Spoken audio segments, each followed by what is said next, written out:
신율의 뉴스 정면 승부 2부 시작합니다.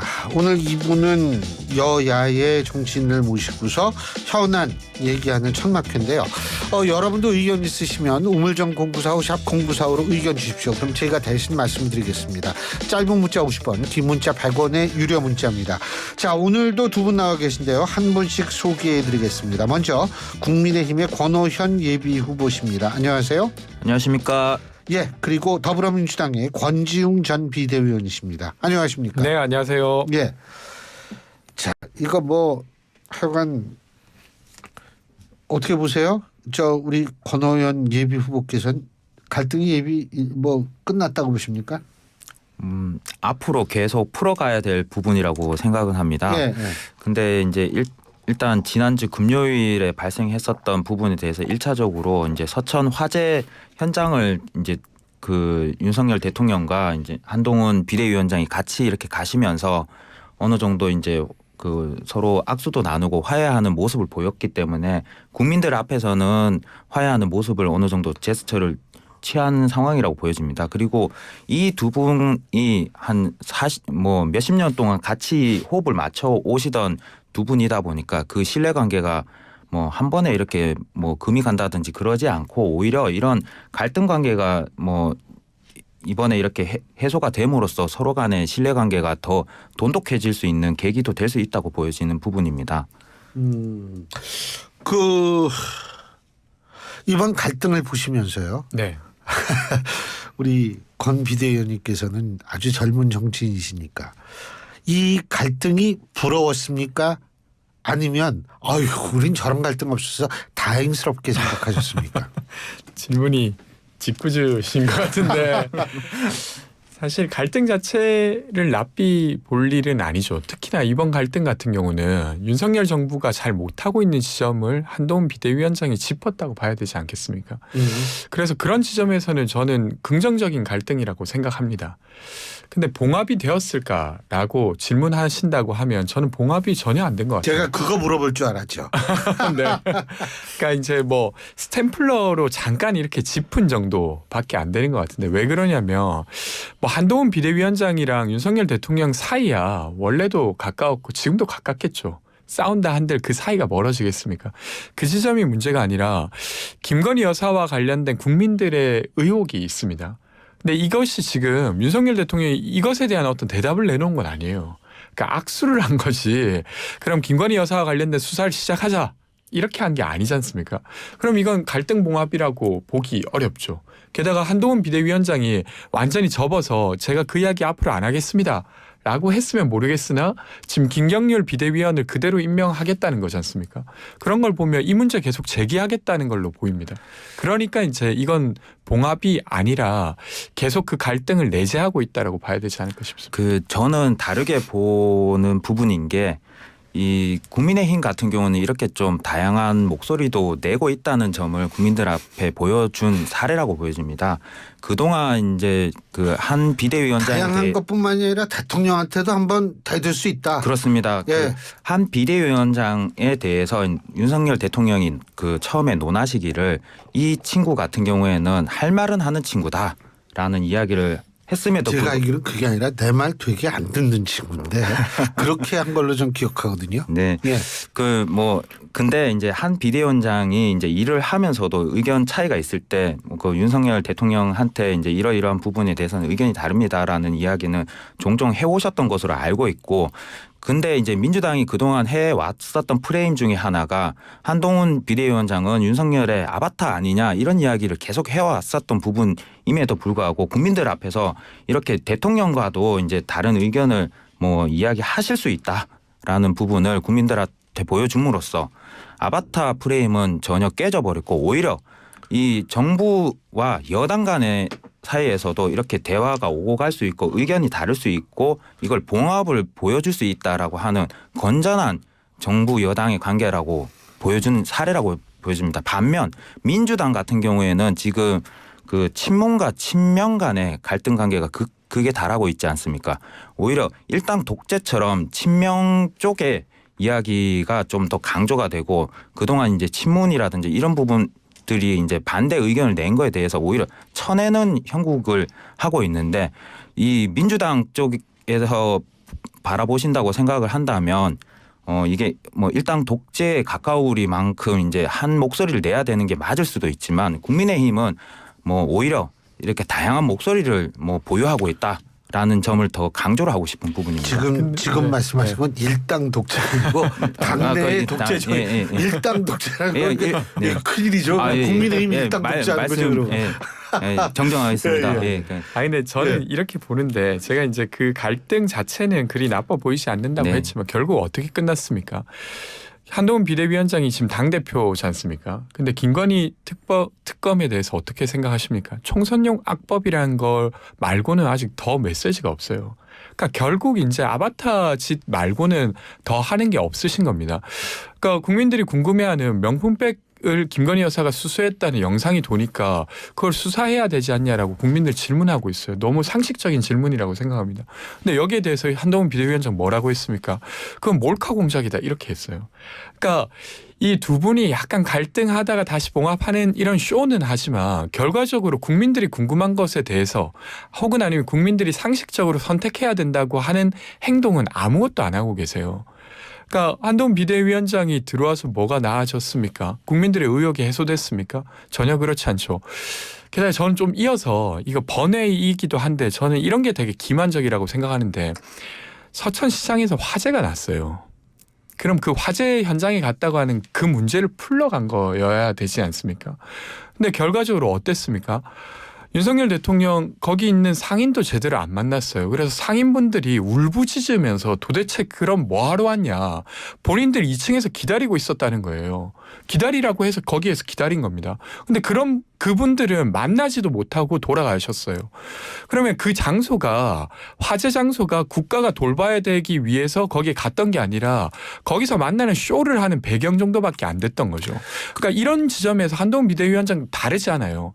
먼저 와서 기다렸는데 상인들 만나서 그 이야기 들었어야죠. 여당 대표가. 근데 그 이야기 들었습니까? 기다리고 서 있다가 윤석열 대통령 오니까 90도로 인사하면서 맞이하고 만나고 같이 기차 타고 올라가 버린 거예요. 근데 그게 그러니까 이런 게 사실은 쇼라고밖에 볼 수 없는 지점이죠. 그게 쇼라고 단순하게 보실 거는 아닌 게 그 화재 현장에 대해서 원인과 지금 현장이 어떤 건지 그런 부분에 대해서 확인을 하고 앞으로 대책을 강구하고 상인들도 일부 상인들은 못 만났을 수도 있지만 뭐 일부 상인들은 또 만나서 그게요. 그 150명 정도는 봤대요. 근데 이제 2층에 계셨던 분들은 뭐냐면 거기에 올라갈 수가 없었다는 거예요. 김태흠 지사를 비롯해서 그분들이 얘기를 하는 게 왜 그러냐면 계단까지 쫙 이거 막고 있어가지고 올라가려면 그걸 뚫고 올라갔어야 된다는 거예요. 그래서 계단에 있는 분들까지는 대통령의 얘기를 들었다는 거예요. 그리고 좀 말씀을 좀 더 드리면 아까 그 특검법에 대해서도 왜 안 받아들이냐 뭐 그리고 이 한 비대위원장이 총선용 악법이다라고 이야기를 하신 부분을 좀 말씀을 드리면 그 구체적인 내용을 보면 이게 그 선거 기간에 딱 그 뭐 수사를 할 수 있고 뭐 할 정도로 한 기간이 딱 정해져 있습니다. 선거 끝나면 바로 이제 요 특검 기간이 끝나게끔 돼 있고 그 내용 중에 일부는 이게 수사를 하면서 이게 확정이 안 된 그 범죄 혐의임에도 불구하고 수사 과정을 일일이 밖으로 이제 그 대외적으로 공표할 수 있는 그런 내용들이 있습니다. 그러다 보면 이게 수사하는 내용이 수사한다는 것만으로도 이게 여당 쪽에는 이제 불리한 내용들이 나올 수 있는 부분인데 그거를 수시로 공표를 한다라고 하는 거는 과거 울산시장 개입건처럼 뭐 그 총선 전에 이제 발표하는 그런 내용들이 되다 보면 뭐 이게 그 총선에 여당 쪽에 악영향이 주지 않는 부분이냐. 그래서 총선 끝나고 하자라는 그런 취지에서 총선용 악법이다라고 이야기를 한 부분이라고 알고 있습니다. 그럼 잠깐 반박해도 됩니까? 그럼요. 그러니까 이게 제가 반박하면 안 됩니다. 이러면 큰일이죠. 그러니까 특검이 시행되게 되면 70일 동안 수사할 수 있게 되었지 않습니까? 법안 내용에는 그렇게 돼 있죠. 네, 그러면 변호사니까 잘 아시겠죠. 그러면 특검 시작 시기를 더 당겼으면 될 일이에요.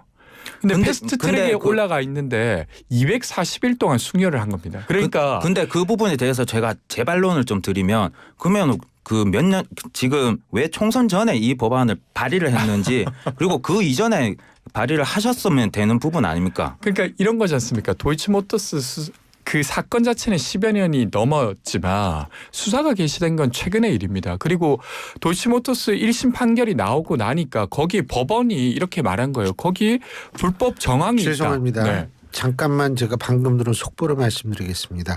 국민의힘 배현진 의원이 시내 거리에서 괴한에 피습돼서 지금 긴급히 병원으로 이송 중이라는 속보가 떴습니다. 아니 이거는 진짜 좀 아니죠. 예? 이거는 진짜 좀 아니죠. 이재명 대표의 피습 사건이 있은 지 얼마나 됐다고 지금 또 다른 여당 의원에 대한 피습 사건이 발생을 합니까? 참, 예, 말씀하세요. 아, 참. 네, 뭐 어느 정도인지 제가 알진 못하지만 아니, 지금 연합 속보에서 뜬 건데요. 그 별 탈 없으셨으면 좋겠다는 제발. 당연하죠. 예. 네. 아니 이거 어디 이렇게 돼가지고 이거 어디 살겠어요 이거. 사실은 이재명 대표에 대한 피습 났을 때 많은 여야의 중진 의원들이 겁냈다고요. 야 이거 나도 표적되는 거 아니냐. 네. 예? 네, 심지어 저는 현장에 지금 열심히 뛰고 있습니다. 그러니 이게 아유 이게 너무 안타까운데요. 아니 근데 별일 저 없으시길. 일단은 네. 계속 소식이 들어온 대로 제가 말씀을 드릴 테니까요. 자 말씀 계속하시죠. 네네.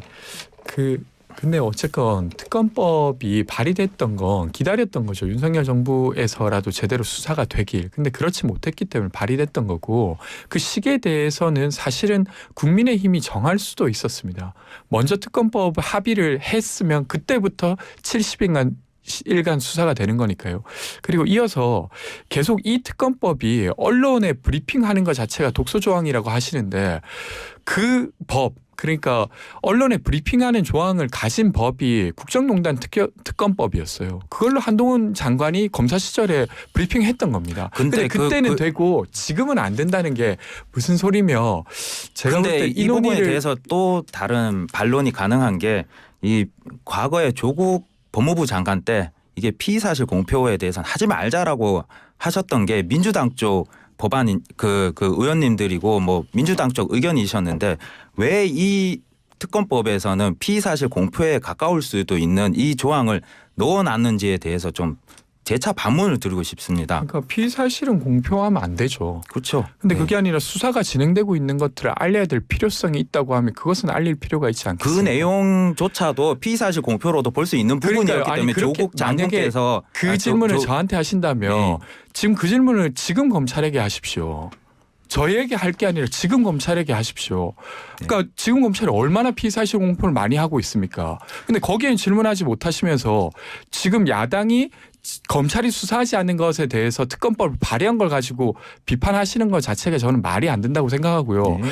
그러니까 국민들이 이렇게 생각할 겁니까? 얼마나 무서우면 이렇게 피하고 저렇게 피하고 뭉개고 하지만 국민들의 무서운 의혹이 게 아니라 해소가 안 이 부분에 되면 대해서는 총선 이후에 하자고 말씀을 드리지 않습니까? 총선 이후에도 그러니까 예를 충분히 들면 가능한 부분인데 제가 마지막으로 이야기 드리면 법이 그런 겁니까? 수사 의혹이 있지만 어떤 사람에 의해서는 나중에 합시다 하면 나중에 해도 되는 겁니까? 그러니까 할 수도 있는 부분이죠. 네. 법에서 그렇게 정해져 있다라고 한다면 네. 할 수 있는 부분이지 않습니까? 자, 제가요 지금 잠깐 우리가 이 얘기 말고 다른 주제 넘어가기 네. 전에 지금 이런 불행한 사태가 또 벌어진 거에 대해서 사실은 우리가 이거는 여야 머리를 막대고 이건 생각해야 됩니다. 이거는 정치인분들의 이 사실은 안전에 관한 문제이자 또 하나의 중요한 점이라는 건 뭐냐면 정치라는 건 정치일 뿐이에요. 사실은 이게 정치가 우리의 삶에 영향을 미칠 수는 있지만 정치는 진리를 얘기하는 게 아니거든요. 정치 여러분 뭔지 아세요? 우리 청취자 여러분, 정치는 권력적 현상입니다. 더 이상 더 이하도 아니에요. 그래가지고 양당이 모두 권력 잡으려고 하는 건데요. 단지 권력을 잡기 위해서는 어떻게 해야 됩니까? 선거에서 이겨야지 권력을 잡는 거 아니에요. 그렇기 때문에 선거에서 이기기 위해서 국민에게 잘 보이려고 하는 게 정치일 뿐입니다. 근데 이거를 마치 이 선악을 극단적으로 생각을 해가지고 야 이거 우리는 선이고 상대는 악이다라는 식으로 접근을 해서 이런 일이 자꾸 벌어진다면 너무나 걱정이에요. 제가 제일 걱정인 게 뭔지 아세요? 우리나라는 테러의 빈도수가 너무 잦다는 거예요. 정치인에 대한 테러의 빈도수가. 그 한마디씩만 해주시죠. 예. 아니 저는 어쨌건 배현진 의원에게 별 탈이 없기를 정말로 바라고요. 말씀하신 대로 정치라고 하는 건 다른 것을 전제하는 거지 않습니까? 그러니까 다르다고 하는 건 말 그대로 다른 것입니다. 근데 다르다는 것이 없어져야 될 적폐가 되거나 반국가 세력이 되거나 이런 언어들을 양정당이 다 써왔던 말이에요. 그래서 정치권에서도 반성이 필요하다고 생각하고요. 끝으로 제가 이야기 드리고 싶은 건 예. 정치 테러라고 하는 건 정치가 필요한 국민으로부터 정치를 더 멀게 만드는 일입니다. 정치가 필요한 사람이 정말 많은데 그 사람으로부터 정치가 멀어져서 정치인들이 그 사람에게 다가가는 걸 무서워하고 반대의 경우에도 되게 스스로를 검열해야 되고 이런 경우가 벌어질까 되게 걱정스럽고요. 어쨌건 별탈 없으시길 바랍니다. 예. 네. 그 정치 테러는 반드시 좀 없어져야 되는 부분이고 그 배현진 후보 또한 빨리 좀 쾌차되셨으면 좋겠습니다. 그리고 이 정치 테러가 일어나면 일어날수록 이게 대한민국 국민들 모두 서로가 서로를 불신하게 되는 부분이라고 생각합니다. 이게 정치 테러를 당한 입장에서는 뭐 이 사람이 또 테러를 하지 않을까, 다른 사람도 테러를 하지 않을까 그런 좀 생각에 이제 사람들이 접근하는 거에 대해서 좀 거부감을 느낄 수밖에 없는 부분이고 이게 한 사람이 그렇게 한다면 다른 사람들한테까지 그 영향을 미칠 수밖에 없는 부분이라고 생각합니다. 그리고 우리 권 의원님께서도 말씀하셨듯이 이 서로 간에 이제 뭐 대화로 풀어가야 되는 정치 부분인데 이거를 뭐 테러를 통해서 해결을 한다 그러면 분열만 더 가중된다고 보여지는 부분이 이게 상대를 악으로 보니까 아니 혹시 뭐 돌아다니시다가 뭐 위협적인 상황 같은 거는 경험해 보신 적이 없어요? 뭐 저한테까지는 아직은 없었습니다만 그래도 좀 약간 공격적으로 보시는 분들도 좀 있을 수 있죠. 있습니다. 그게 있고 그 사실 권 의원님도 마찬가지고 네네. 이게요. 이거는 진짜 바로잡지 않으면 안 됩니다. 우리나라 빈도수가 너무 잦아요. 그러니까 물론 일본에서 아베 전 총리가 괴한의 총탄에 맞아서 사망한 그 불행한 사건도 있었지만 일본보다 우리는 횟수가 잦아요. 이게. 그리고 사실은 이재명 대표도 운이 좋아가지고 사실 그 정도 부상으로 그쳤지. 제가 그거 현장 보면 이게 퍽 소리가 날 정도로 이 몸을 실렸거든요. 이거 진짜 이건 어떻게 바로 잡아야죠. 진짜 우리 청취자 여러분은 전혀 그런 생각 안 하시겠지만 정치라는 건 선과 악의 대결 구도가 아닙니다. 선과 악의 대결 구도가 아니니까 너무 거기에 과몰입해가지고 이런 현상이 나타날 수도 있는데 물론 그렇게 선과 악의 구도로 생각하는 양당 정치가 문제가 있죠. 상대를 악마화 시켰으니까 그건 맞습니다. 그거는 그래가지고 이게 부메랑으로 자신들이 당하는 건데 하지만 우리 청취자 여러분은 정말 이성적으로 잘 이 판단하시길 바라겠고요. 한 가지만 끝으로 그 민주당 그 로고를 바꿨어요? 네. 어쨌든 이제 총선을 맞이해서 좀 새로운 기운을 넣으려고 이제 바꾼 것입니다. 근데 이걸 가지고 또 뭐 이재명당이다 이런 이야기를 하시는데 전 그건 좀 과한 해석 같고요. 색깔은 그대로잖아요. 그러니까 지금 뭐 디자인을 보시면 예전에는 더불어라는 말을 좀 크게 썼는데 이번엔 좀 작아졌어요. 그리고 민주당이라고 하는 세 글자를 이제 키워서 저는 뭐 시각 디자인의 어떤 조예가 깊진 않습니다만 그게 나름의 효과를 기대한 것 아닐까 싶습니다. 아니 예전에 그 새누리당이 네. 됐을 때요. 그때가 뭐냐면 빨간 색깔로 바꿨잖아요. 네, 지금도 물론 그렇습니다. 국민의힘 빨간 색깔인데 그 빨간 색깔의 연호는 그때죠. 네, 그렇습니다. 제가 볼 때 그 빨간색의 덕을 좀 보기는 본다라고 보세요. 눈에는 확 들어오죠. 네, 뭐 그만큼 뭐 열정적이고 뭐 이렇게 정열적인 그런 뭐 부분에 대해서 혜택은 있다고 보여집니다. 근데 과거에 이 국민의힘 쪽에서도 과거에는 뭐 MB 정부 때는 파란색을 썼습니다. 오히려 예, 그럼요. 예, 다 파란색. 오히려 색깔에 대한 의미가 이제 서로 이제 교환되는 의미였을 수도 있는 부분이고 이제 그때 그 정부 민주당에서 이제 강조하던 이미지가 어떤 거냐에 따라서 색은 선택할 수 있는 부분이라고 생각이 됩니다. 근데 이번에 이제 민주당 로고가 좀 바뀐 부분은 그 과거 문 정부 때 강조하던 파란색이 좀 많이 좀 줄어들었고 뭐 소위 말해서 뭐 문재인 그 파란색이라고 표현했던 그 부분이 줄어들고 나머지 색깔이 좀 예, 네. 들어간 부분이 있지 않습니까? 뭐 보라색이라든지 녹색이라든지 그런 부분에 대해서 뭐 외부 제3자가 보기에는 다른 의미의 그 이미지를 넣은 것이 아닌가 뭐 그런 부분에 대해서 이제 색깔이 좀 뭐 과거 문 정부 때 쓰던 거랑 좀 달라진 거 아니냐 뭐 이런 시각에서 이야기가 나온 것 같습니다. 거기에 대해서 예. 별로 드릴 말씀이 없고요. 아니, 근데 다만 이제 예. 이게 이제 로고를 바꾸면서 정말로 민주당이 변하는 어떤 행동이 같이 돼야 국민들이 그렇습니다. 뭔가 변한다 네. 이런 느낌을 받지 않을까 싶습니다. 근데요, 솔직한 얘기로 이건 시각적인 의미로 말씀드리는 건데 딴 의미가 아니에요.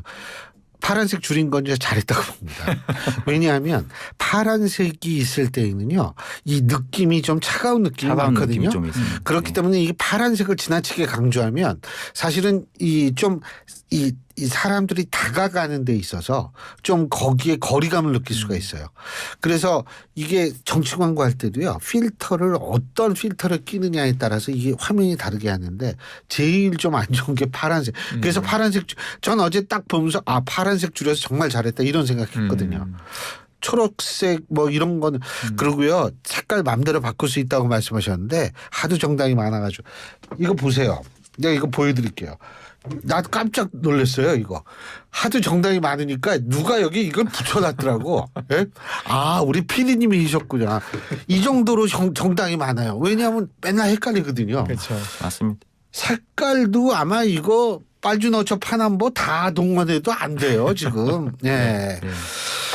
자, 근데 어쨌든 마지막으로 제3당 네, 지금 얘기 나왔으니까 어떻게 될 것 같으십니까? 제3당 예. 일단은 뭐 이제 여러 정당이 만들어졌고 뭔가 합쳐지고 다시 분화하고 이런 일들이 벌어지지 않을까 싶은데 저는 생각보다 빅텐트는 어려 보인다는 생각이 좀 듭니다. 그러니까 이게 이제 화학적 결합이 아니라 물리적으로라도 결합하는 것이 필요할 텐데 예. 그것도 좀 원활하진 않은 것 같아요. 제가 듣기로는 당대당 합당보다는 어디 있는 누구까지만 받겠다 이런 이야기를 서로 나누고 있는 걸 이야기 들었는데 그렇게 된다고 하면 사실 빅텐트는 어려워지는 것 아닌가 싶습니다. 예, 뭐 제가 바라보는 관점도 권 의원님하고 거의 비슷한 생각입니다.